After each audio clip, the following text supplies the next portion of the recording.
exactly the same song at exactly the same tempo that I go play now because I've survived and people love it and go crazy for it. Only then they resisted it and they showed it no respect. And I wasn't going to let any audience get away with disrespecting me. No way, Jose. So I'd go get them. We were highly controversial when we started, and audiences that either sit there just like stone quiet while we played, or they'd actively oppose us and insult us. And I fought back. That was usually the core of what caused the situations. It was like, okay, you don't like this? Well, I'll show you something you're going to like even less. To the point where, at one period, I started bringing my own arsenal, knowing that they were going to throw stuff. I started bringing a big cardboard box with me of stuff to throw at them when they did start, so I'd have my own stuff. And I started hiring, at that time, my friends who I'd gone to school with were starting to return from Vietnam, and I'd hire veterans who I knew could handle themselves well to go out and deal with anybody who tried to oppose us. In that sense, I suppose you were sort of the precursor of the later violence and punk on the stage. Yes, I was. Slam dancing and diving in the audience. And I was the precursor of that. I was also the precursor of the spitting. I used to spit on the audience. If they pissed me off enough, I'd just spit on them. And then the first time, after many years off, in 1977, I went to England. I hadn't been around. Punk had happened. I walked out on stage for my big comeback, and they spit all over me. And I thought, well, my chickens are coming home to roost now, you know. So yeah, I was basically, I was a person. I used to offend all kinds of people, even the people like that thought they were the very progressive liberal elements, you know. But like MC5 and their manager would say, well, now that you're popular, you've got an album out, now you have to get political and help us free the people. And I said, don't tell me about freeing the people. You're just a manipulating son of a bitch using a good rock band for your own ends so that you can be a political leader in our area. And I just basically maintain my freedom of expression. And I said to myself, I serve music, I serve a poetry that has its own interior rhythm and people like it, and I'm not going to do what you say. Was my basic. I'm not going to do what you say. I'm going to do what I feel to do, and that's what I did. I guess it worked, because it worked. It worked against me too. It worked against me, and I took it on the chin. Even when then the Stooges broke up once, and then when I got it together again with David Bowie's Main Man Company behind me, his managers they didn't want me to make Raw Power or anything like that. They wanted me to make an album with English session musicians of nice pop music. And they thought, well, because I was good looking at the time, he's pretty, he's young, he's exciting on stage. To make him a big star, all we have to do is get all this horrible bad music he plays out of the way and give him some nice music. And when I found out what they wanted to do, I just said, no, I won't. And they said, but you have to. And I said, no, I won't. And they realized I wouldn't make a record their way, so the Stooges ended up in London, which pissed them off. I made Raw Power. The reason they had to let me make it was because they had to deliver an album to collect the record company money. So they let me make the album, and then they killed my band. So we made a great album, but they never toured my band. They dismissed me from the contract, which means after they had collected $100,000 from CBS, and I starved in L.A. So I paid a lot, and since then, I've compromised when I've had to, just to keep going. You mentioned Bowie there, and there have, of course, been many rumors as to what the actual relationship is. And people are always saying, for example, that he's kind of been picking you up and dusting you off and whatnot.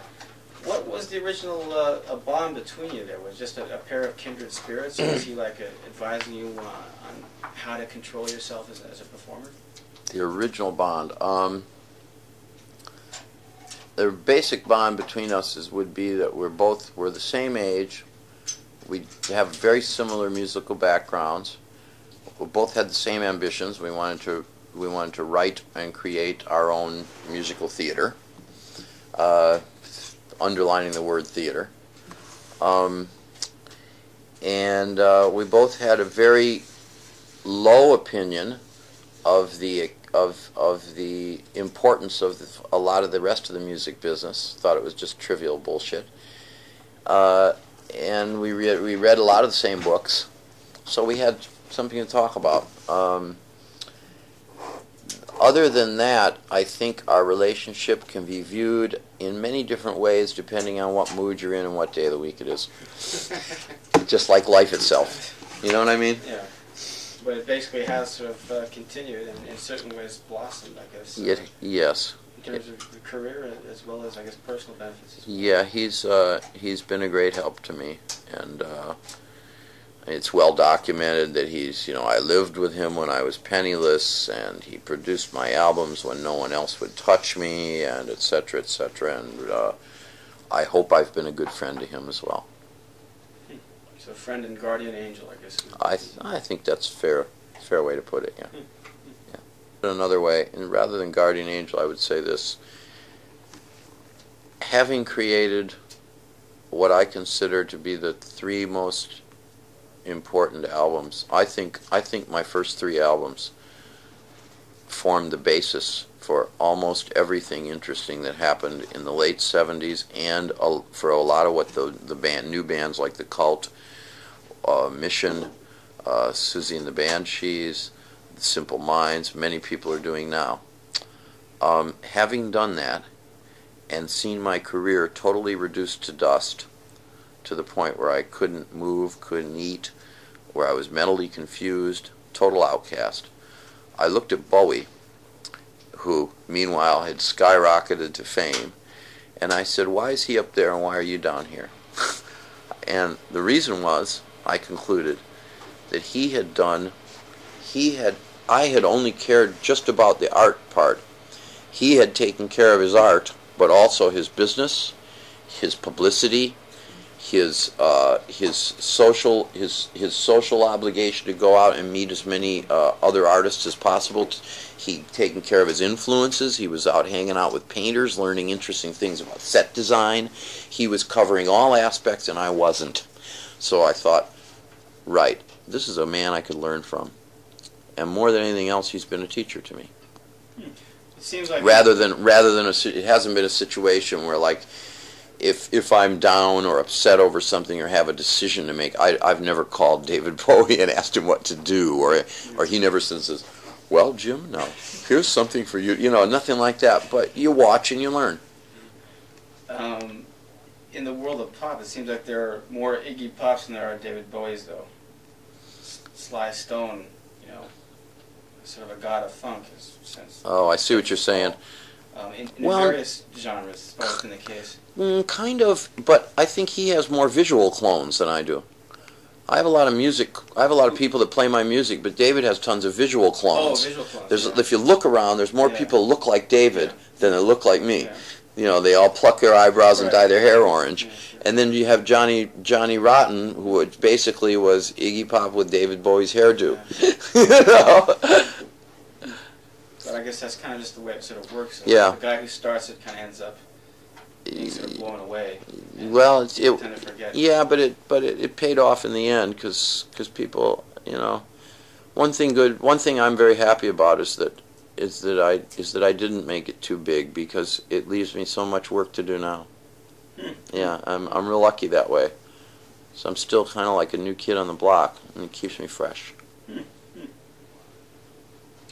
said something in an interview half a year or so ago about giving up a radical approach to performance, I guess live performance. First of all, can you recall saying anything of that? Yeah, sure. What exactly did you say? I don't remember exactly what I said, but I can tell you what I've done is I decided, I took a long look at what I was doing, and I decided that many of the real reason that I got involved in all that nutty stuff and dangerous stuff at the time, I said, well, how did all this happen? And I thought, wait a minute, man, what you really wanted to do